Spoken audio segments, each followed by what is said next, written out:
150 करोड़ साल पुरानी अरावली, जो सभ्यताओं की जन्मी रही है, आज खुद को बचाने की भीख मांग रही है। क्या इसे ही हम देश का विकास कहेंगे? प्रश्न हम आप सबके लिए है, क्या हम इसे बचाने के लिए खड़े होंगे? किसी को बुरा ना लगे कि मैं किसी ऑफिस में बैठ के या स्टूडियो में बैठ के अरावली पे बात करूं, इसलिए मैं सीधा पहाड़ों पे पहुंच गया हूं ताकि मुझे भी तो फील हो। पहाड़ के बिना कैसा लगता है, ये जानने के लिए मैं आज ये जानने आया हूँ कि पहाड़ पे अगर जाओ तो कैसा लगता है। आपको ठेस ना पहुंचे इसलिए मैं सीधा टॉपिक पे आता हूँ। वैसे तो हम सरकार का विरोध नहीं करना चाहते, लेकिन फिर भी क्या विकास के लिए हमें प्रकृति का विनाश करना जरूरी ही क्या? हाल ही में सुप्रीम कोर्ट के जो फैसला है 100 मीटर वाला क्राइटेरिया के according, central government, related state government और उनके जो अलग अलग डिपार्टमेंट है, यानी कि पर्यावरण से संबंधित और जो माइनिंग से संबंधित डिपार्टमेंट है, उन सब ने मिलकर ये डिसीजन लिया है कि अब 100 मीटर से कम हाइट वाली जो पहाड़ी होगी वो अरावली का हिस्सा नहीं मानी जाएगी। साथ में उन्होंने ये भी बताया है कि जो 100 मीटर से ऊपर हाइट वाले पहाड़ है, उनके आसपास का जो 500 मीटर का एरिया होगा वो भी अरावली का हिस्सा माना जाएगा। एहसान कर रहे हो? ये रूल वैसा ही है जैसे किसी के हाथ पैर तोड़ देना और उसके बाद में उसको व्हीलचेयर पकड़ा देना और बोल देना कि हमने योजना के अंतर्गत और उस पर एहसान किया है। आगे बढ़ने से पहले मैं अरावली की हिस्ट्री के बारे में थोड़ा सा बता देता हूँ। हालांकि मैं तो 20 साल पहले पैदा हुआ हूँ, अरावली की एज के बारे में क्या ही बता पाऊंगा, लेकिन फिर भी बता देता हूँ। ये अरावली रेंज तब से एग्जिस्ट करती थी जब भारत भारत नहीं हुआ करता था। अरावली रेंज दुनिया की सबसे पुरानी पर्वत श्रृंखलाओं में से एक मानी जाती है। अरावली रेंज का विस्तार पश्चिम से उत्तर में गुजरात, राजस्थान, हरियाणा और दिल्ली तक जाती है।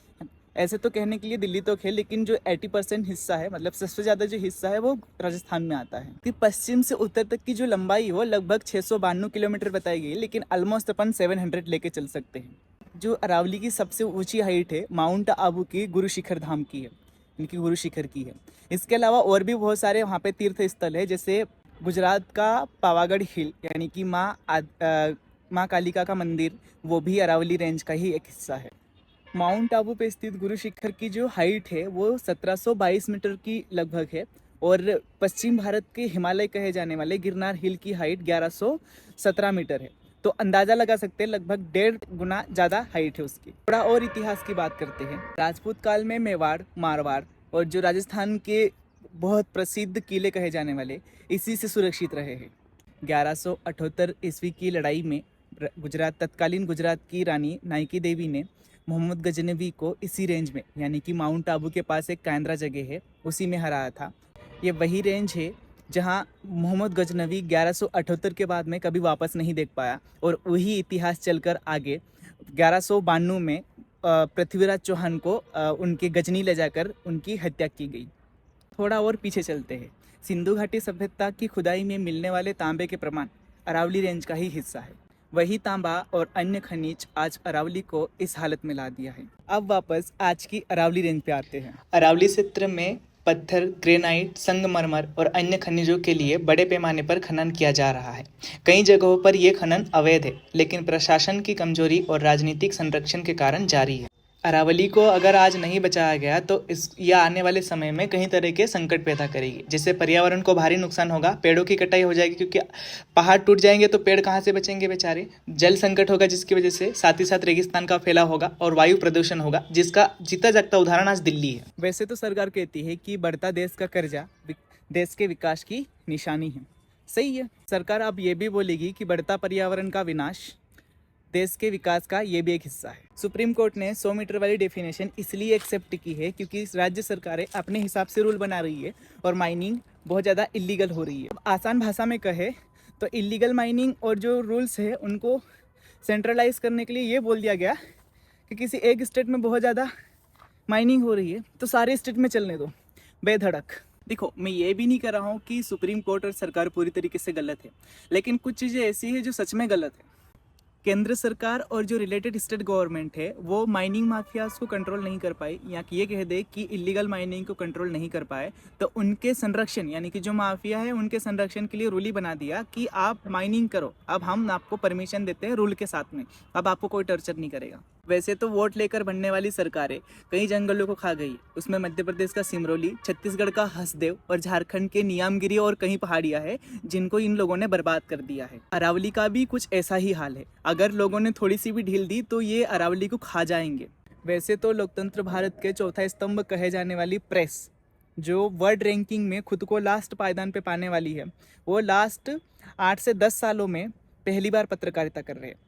अभी भी कुछ चुतिए ऐसे हैं जो ये बोलते हैं कि दिल्ली का इतना वायु प्रदूषित होने का जो रीज़न है वो ये है कि दिल्ली कटोरी नुमा है और चारों ओर से अरावली घेर के रखी हुई है, इसलिए जो जहरीली हवा होती है उसको वो बाहर जाने नहीं देती है। लॉजिक बढ़िया है। सॉरी टू यूज़ द चूतिया वर्ड, क्योंकि ये एक अब्यूसिंग वर्ड है और मैं उसे यूज़ करना नहीं चाहता हूँ, लेकिन आपको अगर पता हो तो किसके लिए यूज़ किया गया है ज़रूर बताना। वैसे तो हमारी सरकार एक पेड़ माँ के नाम योजना चला रही है, बहुत सही है, लेकिन वो आधी योजना है। पूरी योजना ये है कि एक पेड़ माँ के नाम, बाकी जंगल माफिया के हवाले योजना है ये, लेकिन वो आधा ही बताते हैं। वैसे तो ये भी कहा गया है कि पहाड़ काटने की भरपाई पेड़ लगाकर करेंगे, सही है। एक पेड़ लगाकर पूरे देश में प्रचार तो कर लेंगे, लेकिन पहाड़ कहाँ से लाएंगे? वैसे भारत सरकार ने एक बहुत अच्छी योजना चलाई थी, मैं उसको अप्रिशिएट करता हूँ, लेकिन कभी कभी क्रिटिसाइज़ करने का मन भी करता है कि नक्सल फ्री भारत, ऐसा ही कुछ है, या फिर नक्सलवाद मुक्त भारत मिशन करके चलाया है, जो जब से बीजेपी गवर्नमेंट सेंटर में आई है तब से चलाई है और उसके बहुत अच्छे रिजल्ट भी मिले हैं। हाल ही में अभी मध्य प्रदेश में कुछ नक्सलवाद ने खुद को सरेंडर किया है कि अब हम नक्सली एक्टिविटीज़ नहीं करेंगे। तो वैसे ही कुछ योजना, ये जो माइनिंग एक्टिविटीज़ हो रही थी, इलीगल एक्टिविटीज़ हो रही थी, उसके लिए अच्छी योजना चला देते। अब कंट्रोल नहीं कर पाए इसलिए उनके लिए रूल ही बना दिया।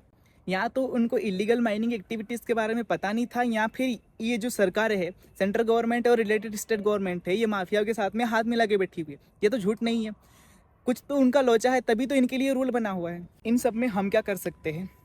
जागरूक बने और दूसरों को भी समझाएं। अरावली हमारे अस्तित्व का प्रमाण है और भारत की धरोहर भी है, इसे बचाना हमारी जिम्मेदारी है। अगर मेरी बातों से आप सहमत हो तो कमेंट में सेव अरावली ज़रूर लिखना, और हाँ, मेरे हौसले को बल देने के लिए चैनल को सब्सक्राइब ज़रूर करना। जब वोट लेकर बनने वाली सरकार नहीं सुनती, जब कानून चंद माफियाओं के लिए रह जाते हैं, जब जल जंगल जमीन बेची जाने लगती है, तब जनता सड़कों पर उतरती है। यहाँ सिर्फ एक विरोध नहीं है, यह आम जनता की आखिरी आवाज़ है। यह विरोध किसी पार्टी का नहीं है, यह लड़ाई हक और अस्तित्व की है। यह वो आवाज़ है जो पेड़ों के कटने पर उठती है, जो पहाड़ों के तोड़े जाने पर गूंजती है, जो आदिवासी, किसान और मजदूर के दर्द से निकलती है। जन आंदोलन इतिहास बदलते हैं। भारत की आज़ादी हो, संविधान के अधिकार हो या पर्यावरण बचाने की लड़ाई हो, हर बदलाव की शुरुआत जनता के विरोध से हुई है। लेकिन आज विरोध को अपराध बताया जा रहा है, आवाज उठाने वालों को दबाया जा रहा है और विकास के नाम पर विनाश बेचा जा रहा है। आज अगर हम नहीं बोले तो कल बोलने के लिए कुछ बचेगा ही नहीं। इसलिए यहाँ विरोध जरूरी है, यहाँ आवाज़ जरूरी है, यहाँ जन आंदोलन जरूरी है, क्योंकि लोकतंत्र में सबसे बड़ी ताकत जनता होती है। और वो ताकत की आवाज़ राजस्थान की धरती और देश भर की धरती पर दिखाई दे रही है। यहाँ सिर्फ एक जगह की लड़ाई नहीं है, यहाँ पूरे देश के भविष्य की लड़ाई है। यहाँ आवाज़ रुकेगी नहीं, क्योंकि यहाँ आवाज़ जनता की आवाज़ है।